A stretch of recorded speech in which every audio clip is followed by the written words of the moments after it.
How to register to Clipchamp. So if you want to register to your Clipchamp, then first you need to open up a browser, any browser that you are comfortable with. Go for the search and search for Clipchamp. And once you've searched for Clipchamp, now here you will have this kind of interface. Click on the first search, which is clipchamp.com, and here it will take you to the website. So you can simply go for sign in, which is on the upper right.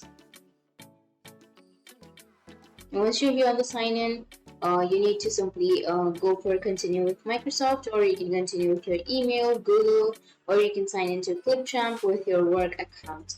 So I'll be choosing continue with email. And here you need to enter your email. And don't worry, this is not the login page, it is the registration page.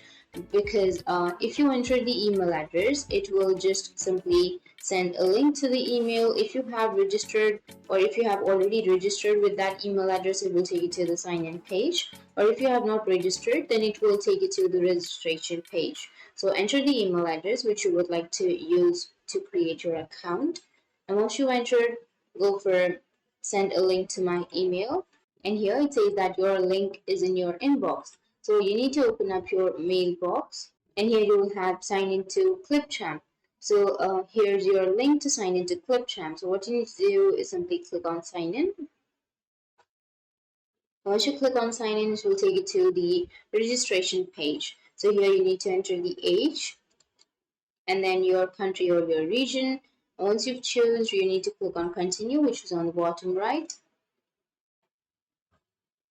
And you need to enter the name and then go for continue. And you need to enter what sorts of videos bring you to Clipchamp. So you can choose education, content, business, corporate, or personal. And then what kind of content creator are you? So you can choose any one of these: influencer, gamer, musician, podcaster, blogger, or coach, consultant, or speaker. So you can also choose other. And once you choose, that's it. That's how you can create your account.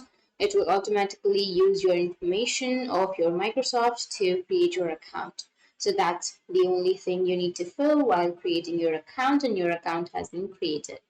So that's it. That's how you can create your account. And if you have any questions, feel free to comment below, and thanks for watching.